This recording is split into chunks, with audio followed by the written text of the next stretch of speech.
2014년 새해 첫 주일이 됐습니다. 새해 첫 주일을 맞이해서 우리 하나님 아버지의 크신 은혜와 축복이 성도 여러분의 심령과 가정과 우리 교회와 한국 교회와 우리나라와 우리 민족에 충만히 임할 수 있기를 진심으로 축원합니다.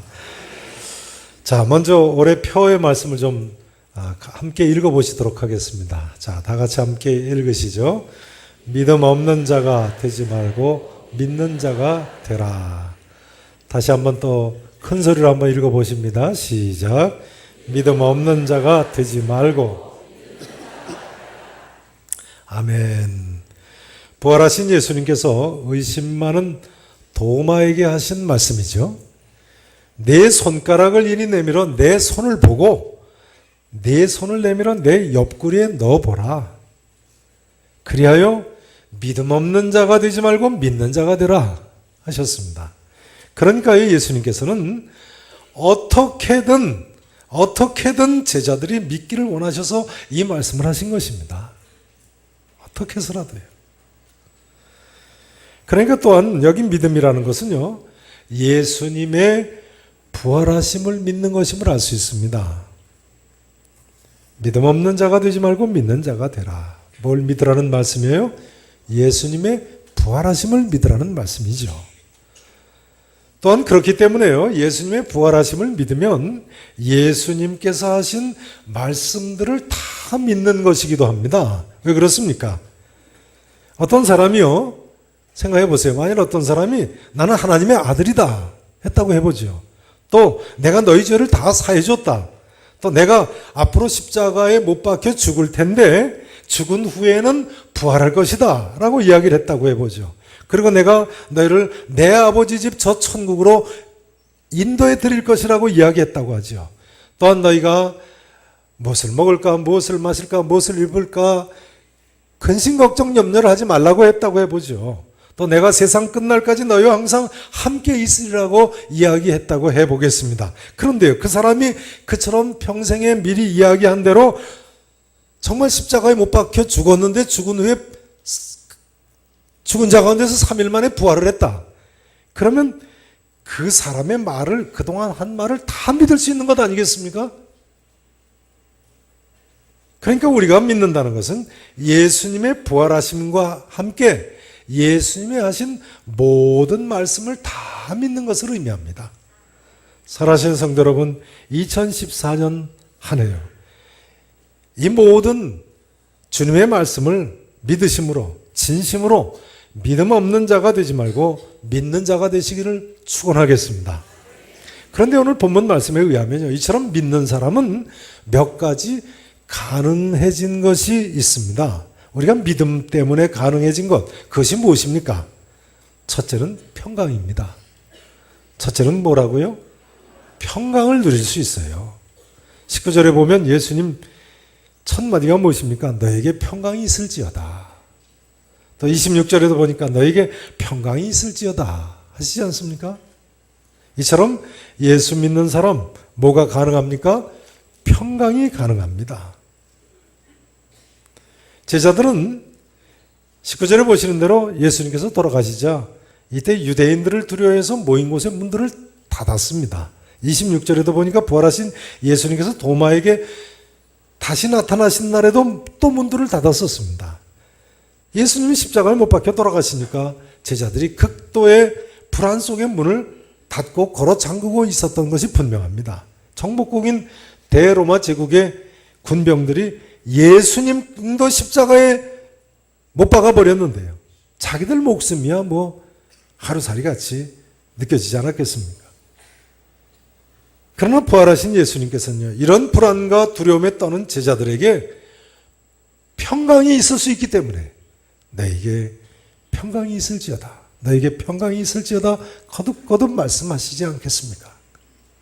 물론 여기 너에게 평강이 있을지어다는 히브리어로 샬롬 했어요. 이스라엘의 안녕 하는 보통 인사말입니다. 그러나 예수님께서는 이때 보통의 인사말 이상으로 평강을 말씀하신 것이 분명합니다. 21절에 보면요, 예수님께서 너에게 평강이 있을지어다 하시고는 인사하신 후에 다시 한 번 더 너희에게 평강이 있을지어다 하고 평강에 관해서 말씀을 하고 계십니다. 틀림없습니다. 부활하신 예수님을 믿는 사람들에게는 바로 이처럼 평강이 있을 수 있는 것입니다. 한번 질문을 드려보겠습니다. 의심 많은 도마요. 26절에 보시듯이 여드레를 지나서야 믿게 됐는데요. 그러면 이 여드레 기간 동안 도마의 마음에 평강이 있었을까요? 평강은 무슨 평강이 있었겠습니까? 제자들이 문이라도 열어놓으면 기겁을 했겠죠. 빨리 문 닫으라. 예수님 믿지 못하는 세상 사람들에게는 평강이란 없는 법입니다. 그러나 예수 그리스도를 믿는 사람들에게는 이런 참 평강이 있습니다. 성도 여러분, 예수님 내가 믿은 후에 이런 참 평강을 맛보셨습니까?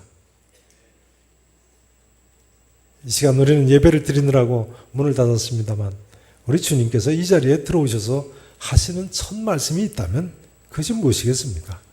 그것은 제일 먼저 너에게 평강이 있을지어다 하시지 않겠습니까? 너에게 평강이 있을지어다. 성도 여러분 아시죠? 예수 그리스도를 믿는 사람들 중에는 그곳이 어떤 곳이든 간에 평강이 깃듭니다. 가정에도 예수 믿는 사람이 많으면 평강이 깃듭니다. 우리의 마음 속에는 평강이 깃드는 것 두말할 필요도 없고요. 예수 그리스도를 진실로 믿는 사람이 많이 늘어난다면 아무리 갈등과 싸움뿐인 사람들 사이에도 평강이 찾아옵니다.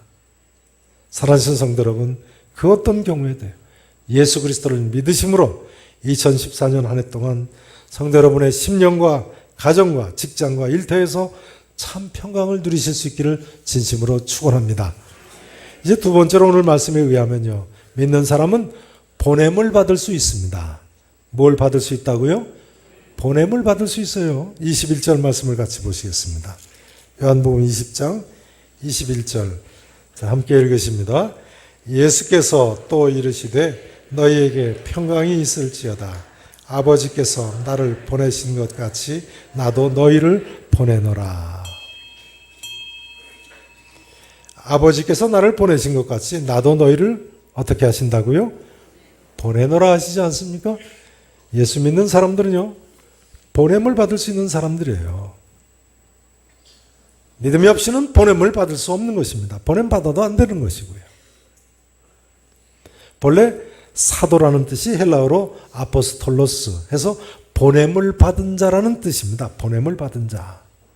그런데 예수님도 하나님께서 이 땅에 보내신 분이시죠. 보냄을 받으신 분이세요. 그러므로 예수님께서 21절에 보면 아버지께서 나를 보내신 것 같이 나도 너희를 보내노라 하셨습니다. 그렇습니다. 우리도요, 하나님께서 예수님을 이 땅에 보내신 것처럼 또 예수님께서 사도들을 온 세상으로 보내신 것처럼 우리도 보냄을 받은 사람들인 것입니다. 그러므로 우리는 지상명령, 너희는 가서 모든 민족을 제자로 삼아 아버지와 아들과 성령의 이름으로 세례를 베풀고 내가 너에게 분부한 모든 것을 가르쳐 지키게 하라는 이 지상명령의 말씀이 오늘 우리에게 하시는 말씀으로 받아들이고 있는 것입니다. 여러분 그렇게 받아들이시죠? 2014년 새해는요, 우리가 이르는 모든 곳에서 이처럼 예수님의 제자 삼으라는 지상 명령을 수행하는 한 해가 되실 수 있기를 진심으로 축원합니다.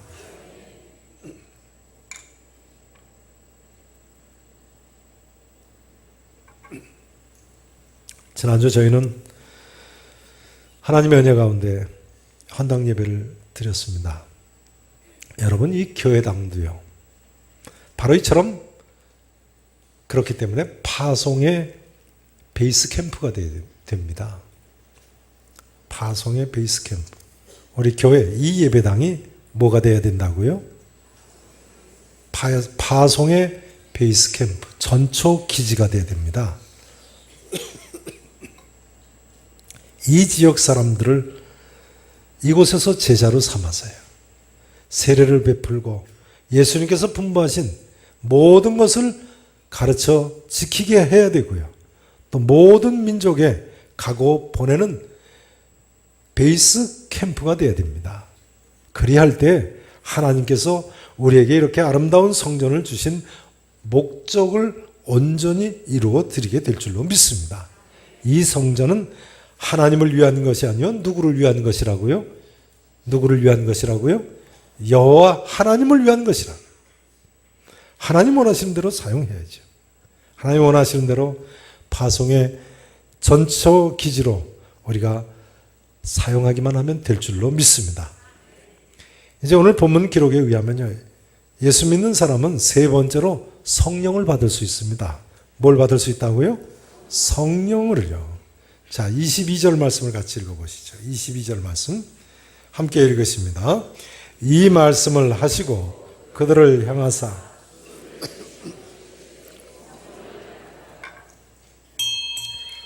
예수님께서요, 제자들을 보내시기 전에 뭘 받으라고 명령하셨습니까? 성령을 받으라. 물론 제자들의 경우는 이 약속하신 성령, 직후에 오순절 성령 강림일에 마가의 다락방에서 받죠. 이때 성령 받은 제자들은 예수님 예언의 말씀대로 예루살렘과 온 유대와 사마리아 땅끝까지 이르러 예수님의 증인이 되지 않았습니까? 그러면요, 오늘날 우리는 어떻게 성령을 받습니까? 오늘날 우리 중에는 어떤 사람이 성령 받은 사람입니까? 자, 고린도전서 12장 3절을 보시겠습니다. 고린도전서 12장 3절. 그것이 중요하겠는데요. 오늘날 우리는 어떤 사람이 성령을 받은 사람인가? 신약성경 277페이지입니다. 277페이지. 고린도전서 12장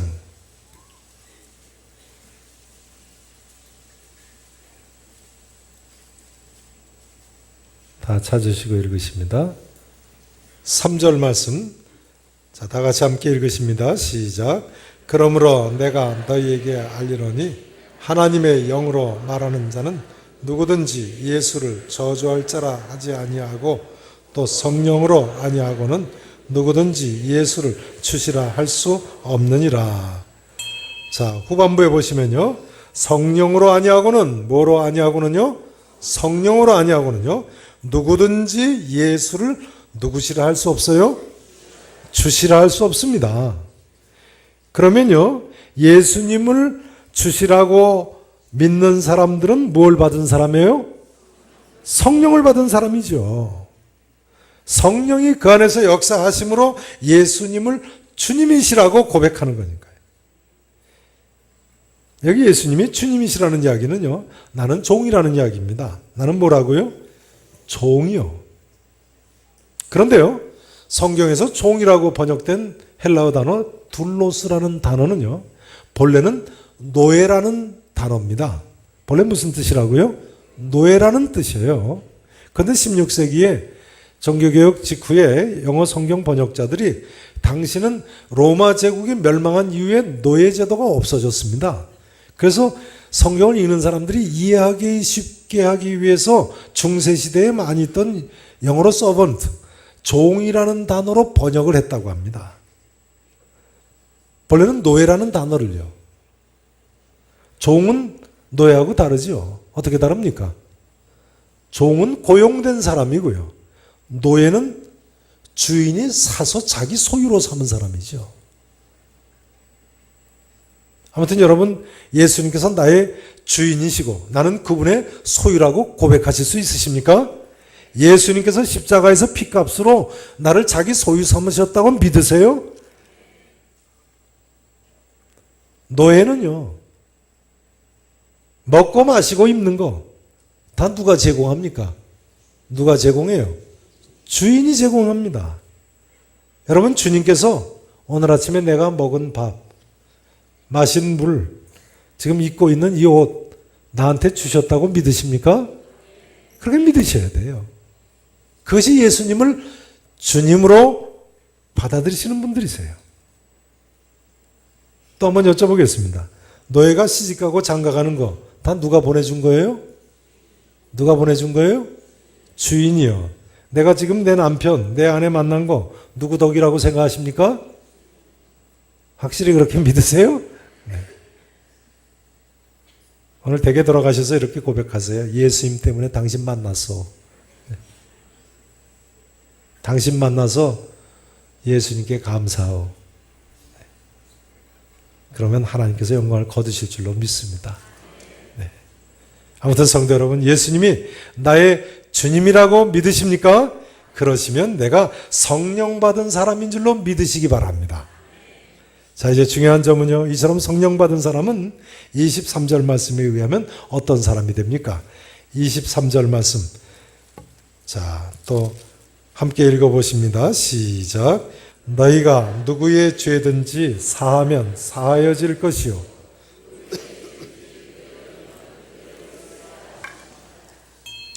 예수님께서 성령을 받으라 하시면서 뭐라고 말씀하십니까? 따라서 하시죠. 누구의 죄든지 사하면 사하여질 것이요. 누구의 죄든지 그대로 두면 그대로 있으리라. 믿으십니까? 틀림없는 사실입니다. 우리가요, 누구의 죄든지 사하면 사하여질 수 있고요.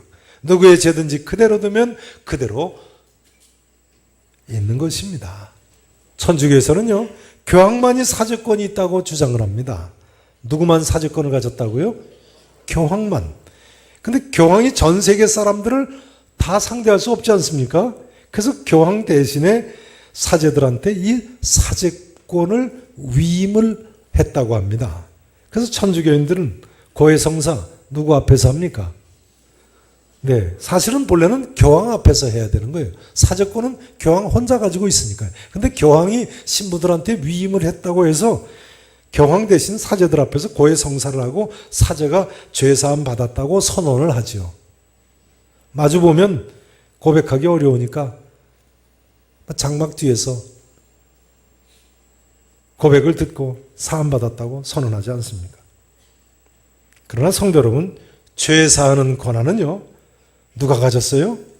예수 믿는 사람은 누구든지 다 가지고 있는 것입니다.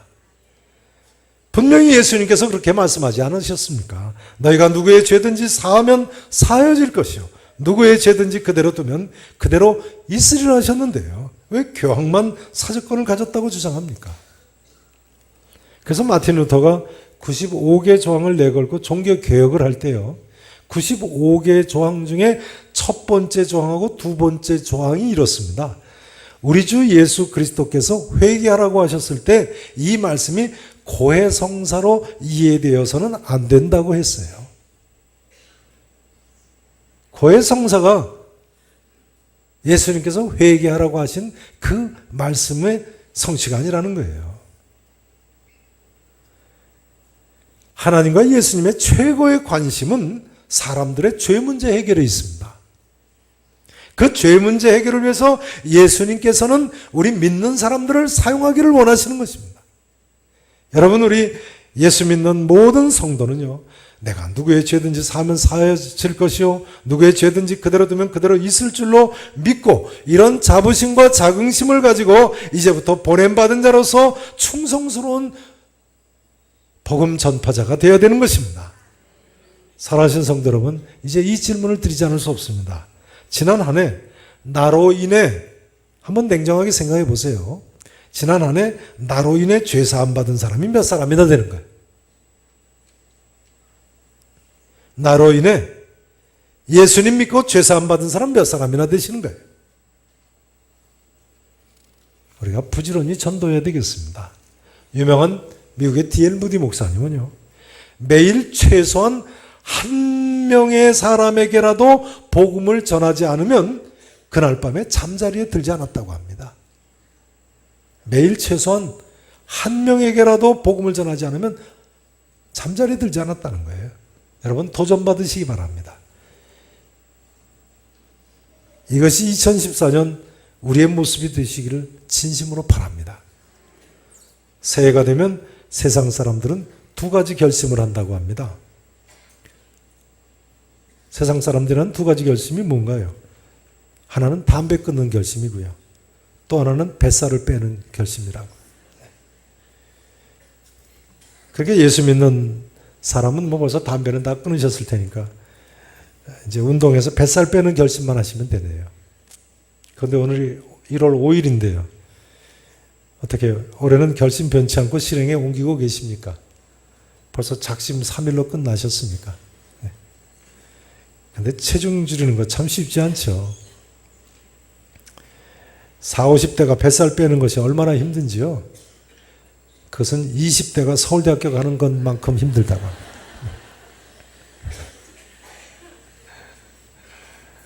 그런데요, 지난주 금요일 연합구역예배 때도 말씀드렸습니다만 예수님 믿는 사람들은 운동에서 체중 줄이는 것만이 아니라 몇 가지 결심을 더 하셔야 됩니다. 그것이 뭡니까? 지난주 금요일 말씀드린 대로 성경 읽는 결심하셔야죠.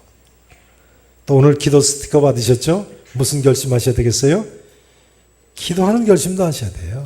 그 결심 없이 기도 되지 않습니다. 자, 오늘 또 무슨 결심도 하셔야 되겠습니까? 방금 전에 말씀드렸잖아요. 전도하는 결심도 하셔야 됩니다. 특별히 우리가 전도할 결심을 해야 됩니다. 우리가 복음을 전해야지만 다른 사람이 죄 사함 받고 구원받을 수 있는데, 로마서 10장에서 사도 바울이 말한 대로 누구든지 주의 이름을 부르는 자는 구원을 받는데요. 믿지 아니하는 이를 어찌 부를 수 있겠습니까? 듣지도 못한 이를 어찌 믿을 수 있겠습니까?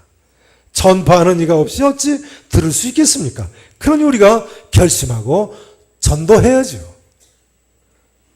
자, 한번 따라서 하실까요? 자, 오른손 한번 이렇게 불끈 주세요. 이렇게 주시고, 죄송합니다. 한번 따라서 하세요. 전도하자. 성경 읽자. 기도하자. 전도하자. 네, 되셨습니다. 운동하자는 뺐습니다. 네. 올해는 작심 3일 되지 않으시기 바랍니다. 2014년 새해는요, 나로 인해서 예수 믿고 죄사함 받는 사람들이 많이 나올 수 있기를 진심으로 다시 한번 축원하겠습니다. 이제 본문 기록에 의하면 믿는 사람에게 가능한 것이 몇 가지가 더 있는데요. 나머지는 다음 주일에 하시도록 하겠습니다. 자, 이제 오늘은 말씀 증거를 마쳐야 되겠습니다.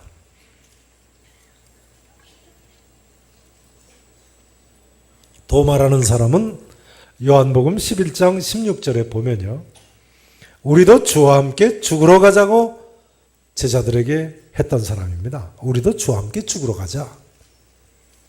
그러니까요, 예수님을 믿지 못하면 아무리 열심히 살고 아무리 생명 걸고 주님을 위해서 헌신한다고 해도 그거 다 소용없는 것입니다. 이제 중요한 점은 이것입니다. 예수님께서 제자들에게 8해가 지난 후에 왜 또다시 나타나셨겠습니까? 전적으로 의심 많은 도마 한 사람을 믿게 하기 위해서 아니겠습니까? 누군가는 이 모습을 잃은 양 한 마리를 찾으시는 선한 목자의 모습이라고 했습니다. 틀림없습니다. 예수님께서는 이 시간도 우리를 믿게 하시려고 찾도록 찾아다니시는 분이신 줄로 믿습니다. 이 예수 그리스도를 믿으시고 참 평강을 누리시며 성령 충만하셔서요, 많은 사람을 구원에 이르게 하면서 하나님 뜻대로 사시는 평생의 삶이 되실 수 있기를 우리 구주 예수 그리스도 이름으로 간절히 축원하겠습니다. 기도하시겠습니다.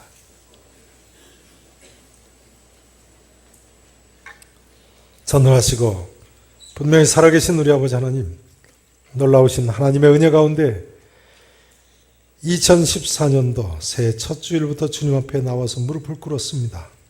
하나님 아버지, 부족한 저희들에게 이 믿음의 길로 나오게 해주심을 감사합니다. 이제